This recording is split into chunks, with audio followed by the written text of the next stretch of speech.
Хайрлы күн, дуслар! Салям! Не знаю, как вы, друзья, а мы с Зульфией каждый новый выпуск нашего проекта ждем с нетерпением. Чөнки анда күп кызыклы вакыйгалар көткәнен беләбез. С каждым конкурсным этапом борьба становится все острее. Һәм бүген без моны үзебез күрербез. Нас ожидает спортивный этап. Смотрите сегодня в программе. Легко ли оседлать железных коней? Как построить самую высокую башню в Сюембике? Послушай татарочку и сделай наоборот.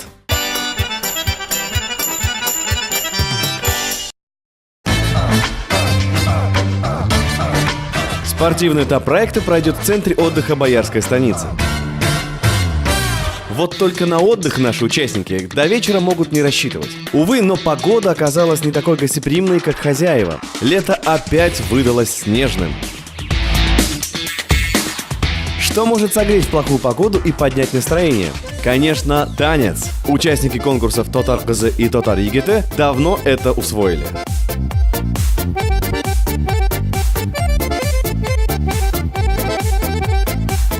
Потехи час, а делу время. Конкурс начинается с демонстрации спортивных достижений. Эльмира Хамзина занимается карате, но это не мешает ей оставаться грациозной и женственной, как истинная татарочка. Сила девушки всегда не в ее физических возможностях, в ее доброте, нежности, улыбке и заботе.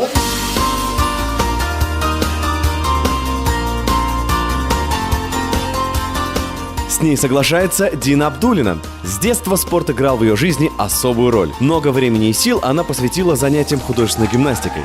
Я увидела очень много городов, я объездила практически всю Россию. Вот. И сейчас, конечно, я воспитываю детей. А дружат ли со спортом удалые джигиты?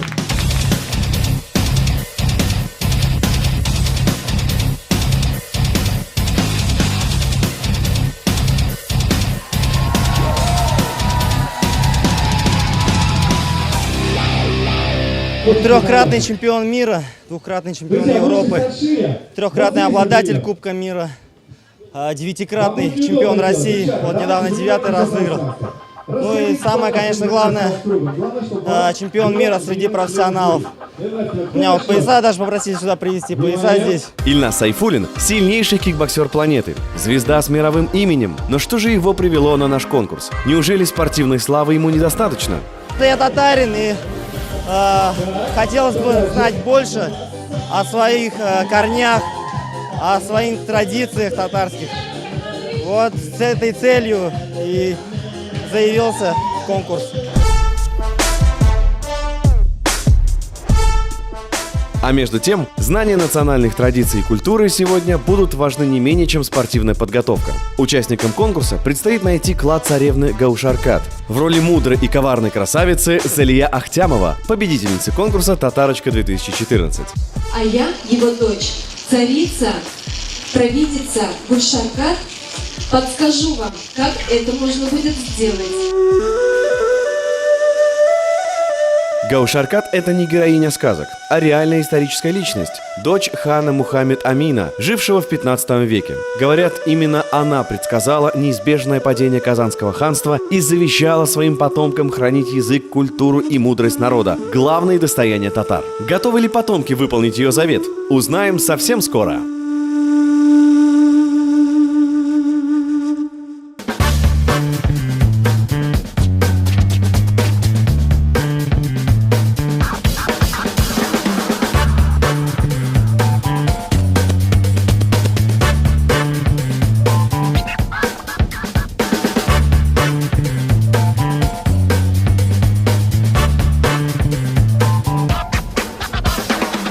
Sizga avr yo'llarga turib kelishak. Bu yo'lda sizga kerak bo'lashak. Xomir Badraxon qizimizda Свое послание царица оставила на татарском языке. Команды собрали его за считанные минуты и узнали, что лишь пройдя через все испытания, они откроют дорогу к сокровищам. Ну что ж, алга!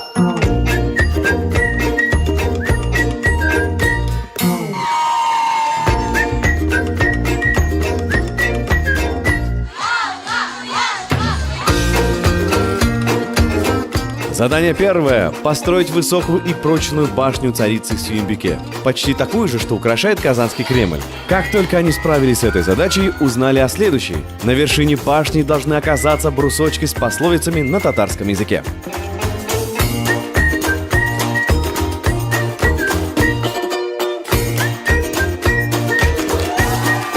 Пиши около, пиши, пусть около, людям прислушивайся и делай. Но делай своим умом. Башни стоят словно каменные. Разрушить одну из них смогла лишь великая сила искусства.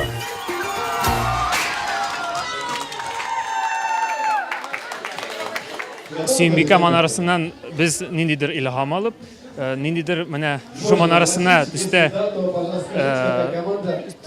біз манара ясадық. Әзірек кішірек болды да соң болғаш та барыбір біргелешіп, дәртләнеп, бүтін біздің күшелерімізді беріп, һәм ниндейдір ақыллар әзірек салып, міне түздік, Аллаға шүкір, шушы бәйгеде, шу этапта біз жеңдік.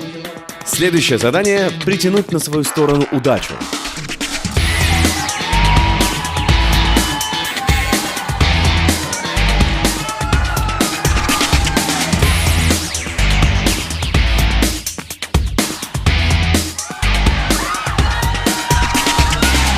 Руки стерты в кровь, но это не беда. Они продолжают бороться из последних сил. И очень часто татарочки оказываются удачливее джигитов. Победу завоевывают команды, в которых почти одни девушки.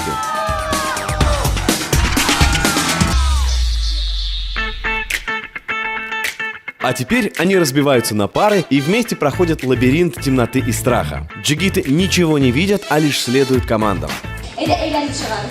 Молодец.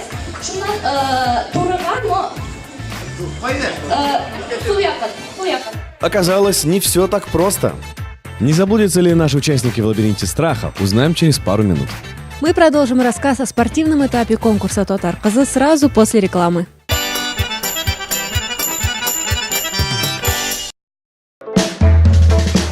Продолжаем рассказ о спортивном этапе конкурсов Татар Кызы и Татар Егите. Мы простились с нашими героями в лабиринте страха. Казалось бы, простое испытание. Джигиты должны внимательно слушать команды татарочек и выполнять их беспрекословно. Но не все девушки сразу разобрались, где право, где лево.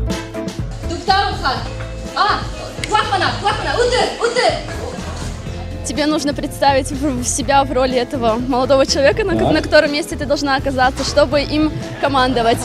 Вот. А в целом у меня был на самом деле очень послушный парень, которому мне приходилось командовать, и он-то справился со всеми заданиями. Я вот чуть-чуть наплошала.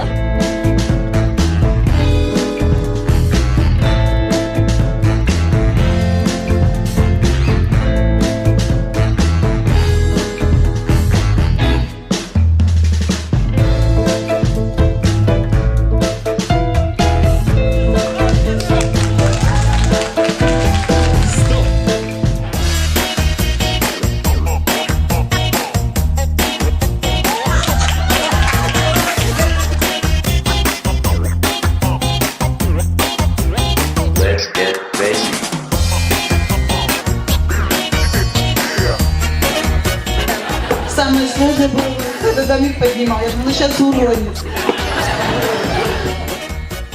Лучше они решили, пусть будет наоборот. Право отдавать команды они согласны передать джигитам. Наверное, все-таки женщина должна больше мужчины слушаться. А кого будут слушаться лошади? На следующем этапе спортивного конкурса нашим участникам предстоит оседлать скакунов. Это задание татарочек нисколько не испугало. Я родом из деревни, из республики Башкортостан. Вот мой дядя был пастух. Вот где-то я очень часто с ним пасла коров. И он меня учил, мы ездили с ним очень часто на лошади. И у него даже, он не только коров пас, а еще у него была своя лошадиная ферма. Мне кажется, они такие добрые, очень ласковые. Они должны проехать верхом и не расплескать воду. На дне огромных бочек те самые заветные карты, которые приведут их к сокровищам. Но не все скакуны оказались покладистые. Выяснилось, что моя белая лошадка боится воды, и она начала такая идти назад. Я думала, мы с ней зайдем в озеро, но ничего, мы постояли, подождали, и потом мы прошли дистанцию, которую должны были.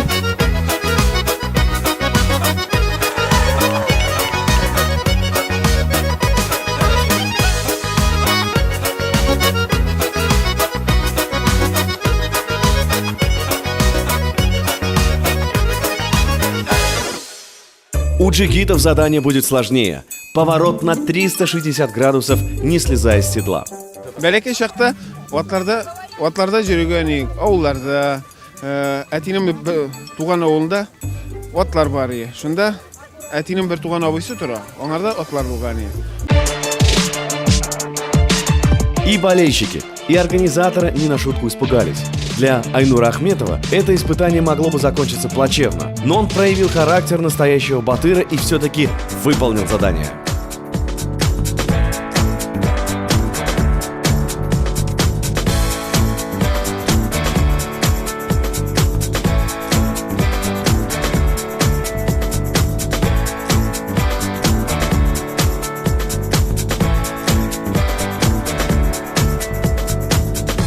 Лошадок сменяют железные кони. Это задание они вновь выполняют парами. Нужно не только преодолеть на квадроцикле полосу препятствий, но привести целым и невредимым таз с ледяной водой. Не самое приятное занятие, учитывая сложные погодные условия.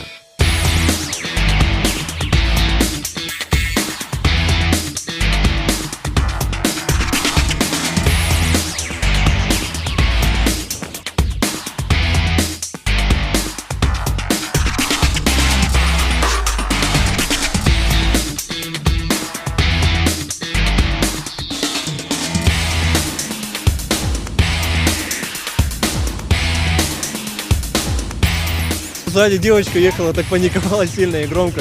Я прямо боялся на газ как-то надавить. Но потом, когда уже полосу препятствий мы прошли, давай дадим жару, давай. Как, поехали. Последнее испытание пройдено. Вот они, заветные карты. Осталось лишь первыми найти сокровища царицы Гаушаркат. В сундуках монетки с символикой конкурса. Теперь у каждого участника есть свой талисман. Но все же главным призом этого этапа стали яркие эмоции и настоящий командный дух, который объединил всех, кому посчастливилось стать частью этого уникального проекта. Сегодня ребята показали такие черты характера, как выносливость, стойкость, взаимовыручка, дружелюбие. Это гораздо важнее, чем то, кто сегодня победил. Потому что на самом деле мы увидели, что они умеют быть одной командой. Для нас это намного важнее, чем секунды, метры, результаты. Присутствие парней в спортивном конкурсе, их участие принесло очень много. Во-первых, это яркие краски, это совершенно уже другие возможности, потому что то, что девочки не могли делать одни, с помощью своих друзей, они это сегодня делают легко. Это надежные, очень сильные, очень выносливые, смелые, молодые мужчины. Мы гордимся, что у нас в этом конкурсе такие парни. Победители получили заслуженные награды. Участники произносят ответные слова благодарности. И несмотря на плохую погоду, уезжать из Боярской станицы никому не хочется. Следующая встреча точно будет долгожданной.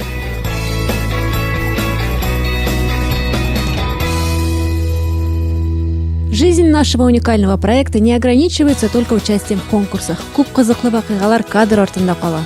Так, например, наши татарочки и джигиты совершили удивительное путешествие в Миас. Предлагаю вместе с ними отправиться в этот старинный и гостеприимный город.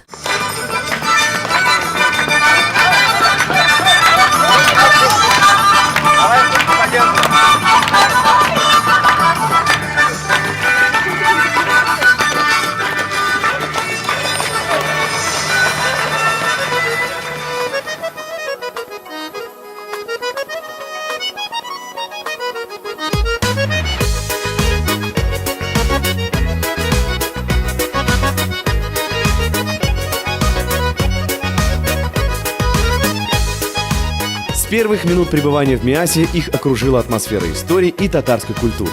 В краеведческом музее словно ожили предания старины глубокой. Миас – это город золотодобытчиков и металлургов, а там, где развивается промышленность, на высокий уровень выходит и культура. Музей бик бай һәм кызыклы. Экскурсовод бик кызык итеп материалны тапшыра белде. Аның өчен зур рәхмәт. Мондагы миңа ошаган нәрсәләрнең берсе булып предметларның подлинник булуы тора. Шушы предметлар аша безгә гореф-гадәтләргә кайту, балаларга аңлату, бездә гореф-гадәтләрне тәрбияләү эшен башкару өчен зур рәхмәт. С Миасом связано имя и великого просветителя Акмуллы. Своим учителем его считают татарский, башкирский и казахский народы. Он родился в Башкирии, а похоронен на Южном Урале. Его жизнь трагически оборвалась в конце 19 века в окрестностях Миаса. В этом году исполняется 185 лет со дня рождения поэта.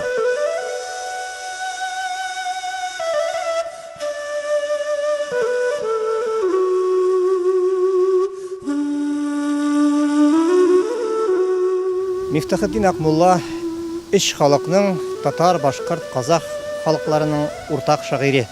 Ул тарихи шулай булып калган. Күбесенчә татар телендә, төрки телендә язса да, ул казаклар арасында чыгыш ясаган, башкортлар арасында чыгыш ясаган, шуңа күрә тарихта шулай булып калган Акмулла. Ул безнең уртак шагыйребез генә түгел, үч халыкны гына да түгел, бөтен халыкларны birleştirүү символы булып безнең өчен тарихта калган.